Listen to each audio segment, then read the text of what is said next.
Truth is an extremely simple thing.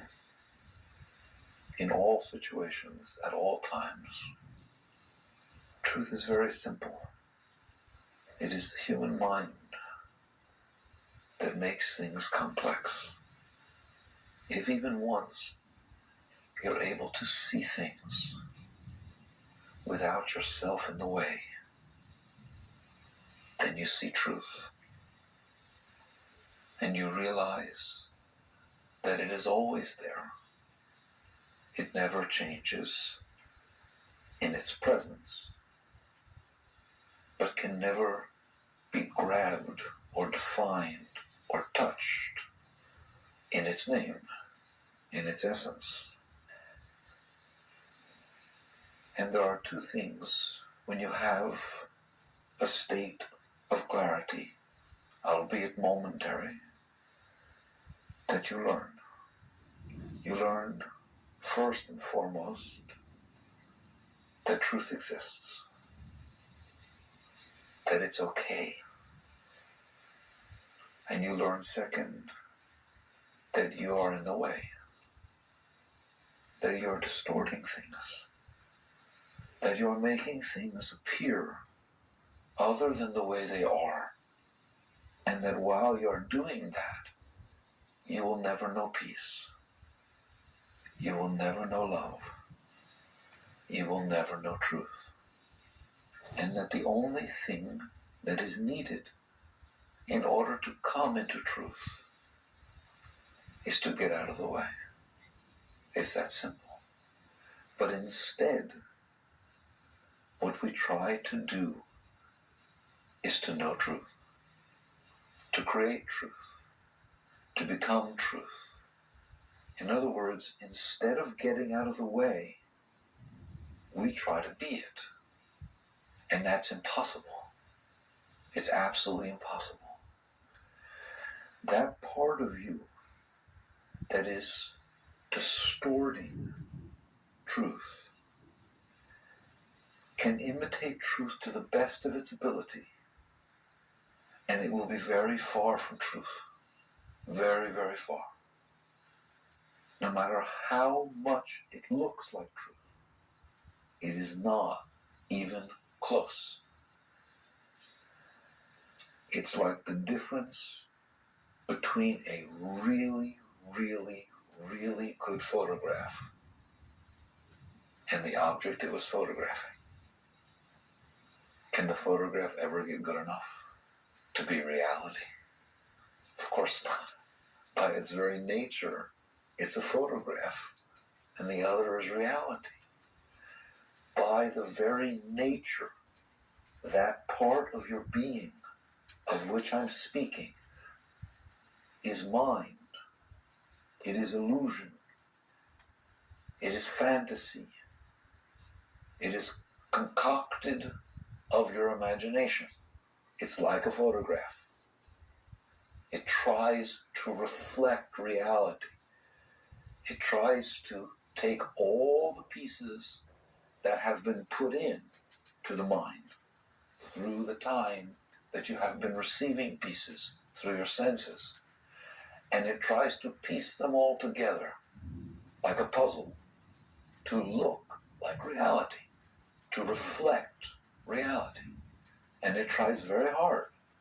And you build concepts and opinions and views and values, hopes and dreams, preferences, and that's what you do with that part of your being. I want to ask an honest question. In a photograph, perhaps it can be too shiny, so it doesn't reflect light properly, it doesn't look right. Can that be true with reality? A photograph can perhaps be grainy. We have a problem here if you look close with your magnifying glass. Can reality be grainy? These things that show up in a photograph, such as blurriness, such as graininess, such as so on, these are unique and distinct to the attempt to image reality. They have nothing to do with reality. So trying to get rid of graininess or trying to get better lighting and trying to change those new words that didn't even exist when we were dealing with reality obviously have nothing to do with reality. So I want to ask you, and I'm asking you to take a moment to look at it. In reality, reality, trees, dirt, grass, humans, animals, reality, that which is here if you're not. Are there any concepts? Are there any concepts in reality? Of course not. What is a concept? It is something the mind does to try to imitate reality. It has a concept of reality. By definition, the word means it's made up. A concept is something you make up. Views, do they exist in reality? These are mind things, aren't they? We give such credence to them. We give such value to them. But concepts, views, opinions, beliefs, they all belong to mind, don't they? They don't exist otherwise. They are what you do with your mind in an attempt to reflect reality. What about hope? Is there hope in reality? No. There's just reality, isn't there?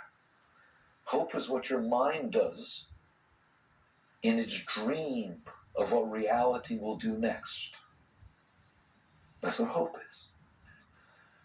Now we know where hopes and beliefs and concepts and views and opinions and preferences come from, don't we? You make them up. Come on, tell me the truth, don't you? You sit in there and think about them and decide which ones you want to have. You just make them up in your mind. I think it's neat. Where does reality come from? Now that we know that those things are made up, where does reality come from? What are the forces that determine reality? If we now understand the forces that determine hopes and dreams and views and concepts, it's very real. It's very different. Reality is the result of all that ever was. Everything that is a cause that sets into motion an effect. And that effect becomes a cause. And this is how time moves forward from the beginning. Passing causes, which are also effects. In any moment, it's like two sides of a coin. Cause and effect are one and the same thing, aren't they? How can you distinguish? It is an effect of something and a cause of something else simultaneously. This is the underlying law of creation. And this force of cause and effect, following the laws of creation, are marching forward through time. And they are the result of all that ever was. The color of your hair, the color of this carpet, whether the sun is shining today. Did you dream it up? Is it part of your concepts or views or opinions or preferences? No. It is the result of all that ever was, isn't it? Period. Please meditate on that. Understand how powerful the heritage is behind the now. It can never be discussed enough. It's awesome that you have the right to even stand in it. Nothing that ever was didn't have an effect on what is. And I'm talking about from the beginning of time. The dinosaurs affected whether the sun is shining now, albeit very far away, and the influence just tweaked its way through. But I guarantee you, if one dinosaur, you change the pattern in the existence of one single dinosaur, and the now will be different. Isn't that neat? You change by 1 gram the weight of the planet Pluto 1,000,000 years ago, and things will not be as they are now. Isn't that beautiful? So what is must be. Not that it's right, not in the human mental sense of right. It just must be, because it is the result of all that was. What's happening is reality is. And then this other thing is also all these views, concepts, opinions, hopes, dreams, preferences. We have the world of mind and we have the world of reality. They're quite different, are they not? Reality's got some heritage behind it. Mind doesn't. It just makes it up on the spur of the moment, anytime it wants, doesn't it? You do it all the time. If you wanted someone to like you and you really, really like them, you change your views real quick. Your opinions would look like that. Oh, I didn't feel it wasn't such a strong thing after all. I can't believe I was looking at it that way. It just changed, didn't it? That's all it takes. And don't feel bad about that. That's good. That proves it has no basis.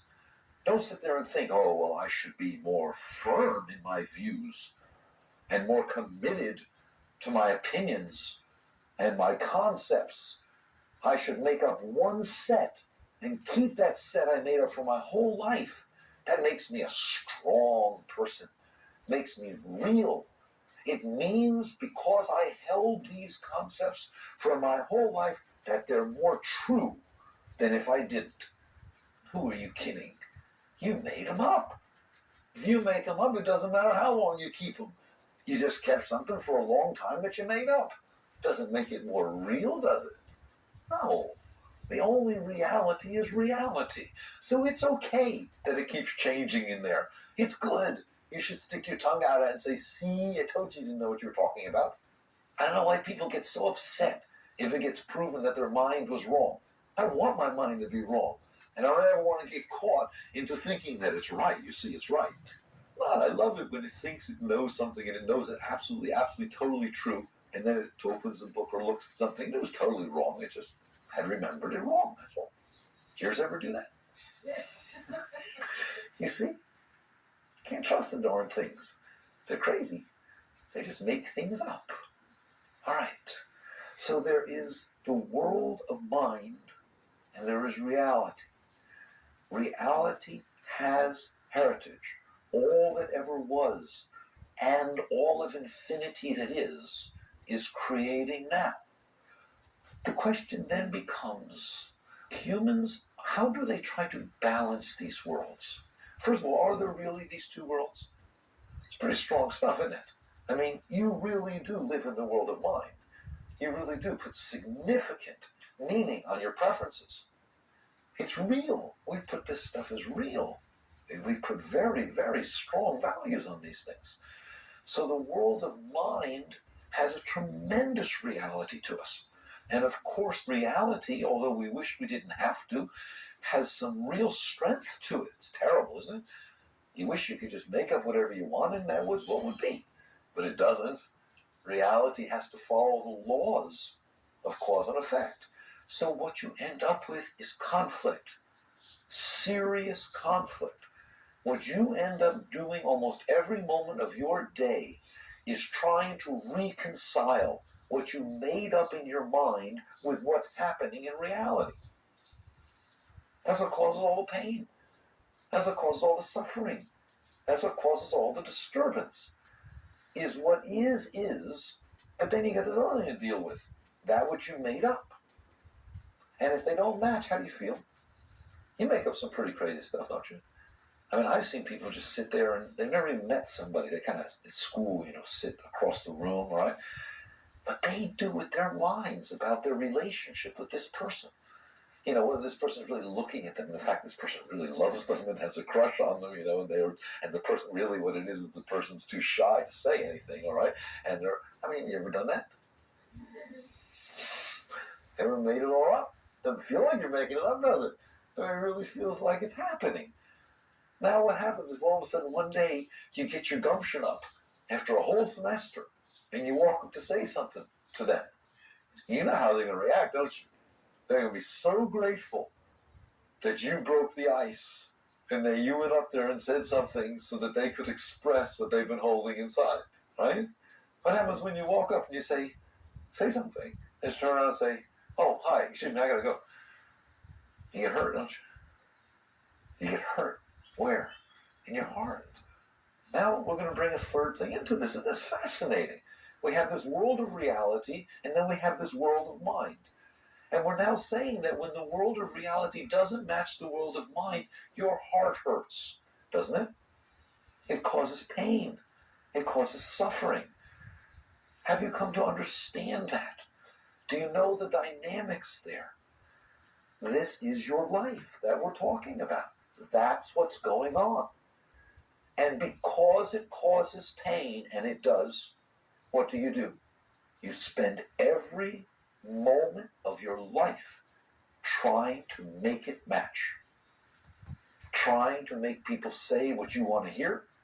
Trying to make people behave the way that you have conceived that they are going to be behaved and supposed to be behaved. To try and have every single thing out there be the way you dreamt it up in here. And that ends up being how a human being lives their life. And it is phenomenal once you get out. The difference between living life and doing that. That is not living life. First of all, that generates a tremendous amount of fear and insecurity. Have you ever noticed? What are you afraid of? You're afraid it won't be the way you want it to be. You're rather insecure about what tomorrow will bring, because it could all change, couldn't it? Have you noticed that reality, is not very obedient? It's like it's really amazing. It does all sorts of just absolutely amazing things. Earthquakes, tornadoes, deaths, births. It's absolutely unbelievable the types of things that it thinks it has the right to do. And it just goes out there and does these things, and nobody even gets to vote on it. Not even the president has any say in it, and the Congress or nothing. It's almost just unacceptable, isn't it? In other words, reality does not answer to mind, but you do. And that's the problem. Now you have the cause of all suffering. That is what the Buddha meant when he said the cause of all suffering is craving. What we just talked about is craving. What you do with your mind, the result of that is craving. You make up the way you want it to be, and then you crave that it will be that way. Don't think of craving as just lust or need or something like that. You've often heard that truth of the Buddha to be the cause of all suffering is desires. Desires are craving. Same thing. What are desires? Desires are, once you made up the way you want it to be, what you feel, what comes up inside of you, which is an urge to make it be that way. That's a desire. I need this. Really, just strip away the words. What is it saying? It's saying you have a model in your mind about how it is supposed to be, and you're trying to make it be that way. And that's what you call living. And that's what you call going about your life. It's not true. That's the great teaching of yoga. And it's really great. What yoga says is, that is not your friend. Your model is not your friend. The model is the cause of every single problem that you have. You don't want to get things the way you want them. Already, over the course of your life, how often has it changed your model the way you want them? One day what you want is to be free, to go to Europe, to be able to travel, to go all around the world. The other day what you want is a family and children that you can give yourself to. So it's bad enough that there's reality, then there's this model. The model keeps changing. You don't stand a chance. It's crazy. Unless you get out, it will destroy you. It has already destroyed you. Even if you think you're happy, you have no idea. It's only because you haven't experienced what it's like to get on the other side of that. What humans call happiness, that isn't happiness. Getting things the way you want them is not happiness. Why? Because you have to keep them that way. Because you reinforce the process that the only time you will be happy is when you get things the way you want them. Therefore, it's not such a good thing to get things the way you want them. The happiness that exists, that is unconditional, that exists because you let go of the way you want. Otherwise, you will only feel joy, you will only feel love, and you will only feel happiness, and you will only feel peace when the model matches reality. You feel high when that happens, don't you? When you sit there and want something to happen and it's really a very important thing to you, what happens when it happens? Whew. Talk about Shakti. It really flows, doesn't it? I mean, just joy just wells up inside of you and your eyes light up and the cheeks get all rosy. It's nice stuff, isn't it? What happens if it doesn't happen? The eyes get dull and the cheeks drop down, pale. It all becomes pale. The face becomes pale and the heart starts to hurt and you don't have any energy and you can't even get out of bed and you think you're sick. And indeed you do get sick. Wow. All that happened is the model matched reality or the model did not match reality. Look at that. That's duality. You want to understand duality? You just understood it. You want to talk about being caught on the wheel of change? There you are. That's it. That is no way to live. What's the alternative? Well, there's only two ways. One is to spend your entire life fighting to become powerful enough to make reality fit your model. And guess what? You're still not going to be happy because you already see your model changes every day. Why is it that the suicide rate amongst the rich in America is higher than any other in the world? Why? Well, it's easy to know. Because while it doesn't match what you want, you have hope. When you have the power and the finance and the ability to make it be any day the way you want it to be, and you realize it's still not cut it, because you're so blocked, that model just closes your heart, and even if you make it be that way, you don't feel anything. You lose all hope. So you can't hope that it'll be the way you want when it is. That's where all this romantic stuff comes, that, the joy is in getting there, and all this stuff that people did because they didn't know they could get out altogether. Yoga is very simple. See, truth is simple.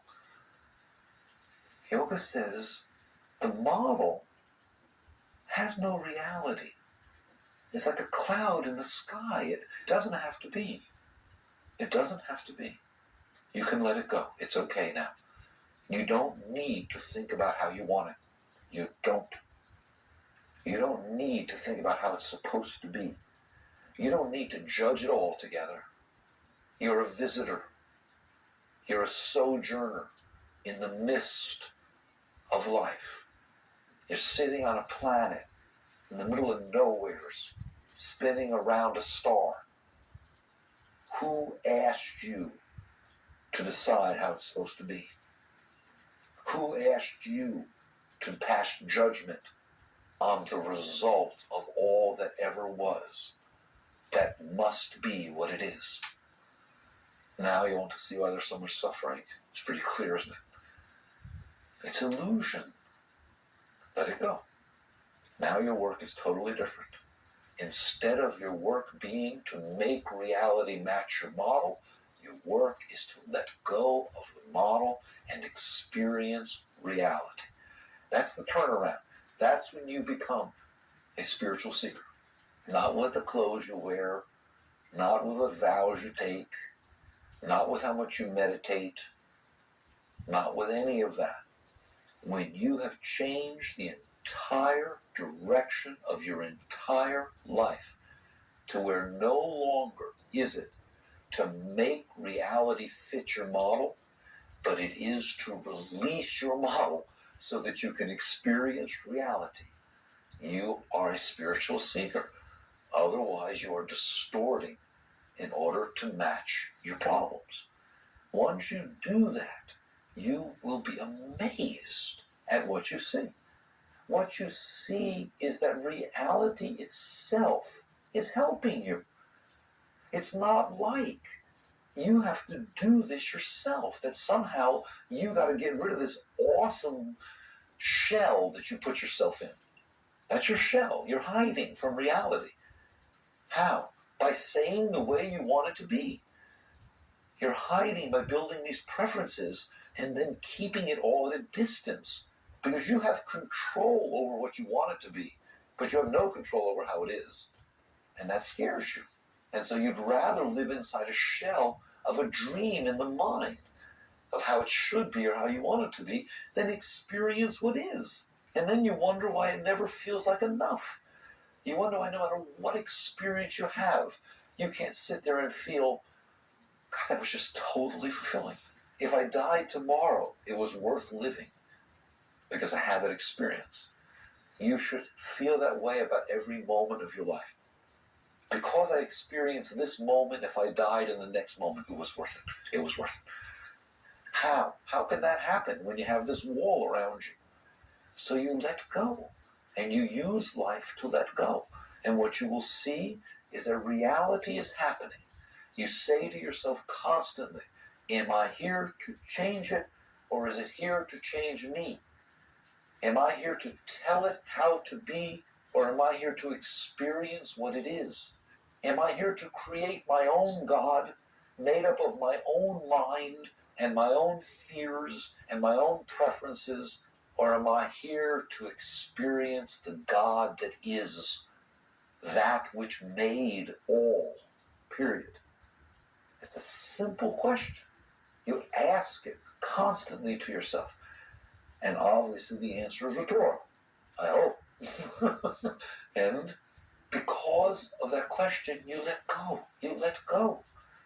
And you say, life, you're changing. This is changing. I didn't do it, and it's happening. Therefore, it's life. Something inside of me is afraid of this change. Something inside of me does not prefer this change. Take it. Take it.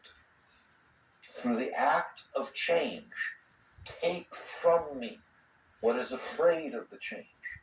Take from me what prefers that it doesn't change. And what will happen, you're going to realize life's going to do it anyways. So your choice is you either let it do it, because it's going to have to do it, all right? You either let it do it and let it purify you in the process, or it does it and you fight with it and you resist and you struggle and you get scarred and you become angry and cold and fearful more because you didn't want it to do what it did. That's yoga. That's it, right there. From now on, that's what you do. You just let go. You let go. You honor what is. You no longer honor your concepts of what should be. You made them up. If you'd write them down and look at them and were honest, you'd see that every single one of them is based on your fears. Every one, the way it should be, is the way that doesn't hurt me. That's the way it should be. The way that doesn't hurt me, the way that makes me feel more secure and more right and more loved. And that's what's right and that's what should be. It's not true. You let go of what's blocking you and you will feel love beyond anything you ever dreamt of in your wildest dreams. You will feel peace that can never change, no matter what takes place outside, because your peace is not conditional upon it, the peace will remain. That is what Christ meant when he said, the peace that passeth all understanding. You can't understand that peace because it's not conditional. It is beyond that. So this is what you do with your life. This is the process of yoga. Check.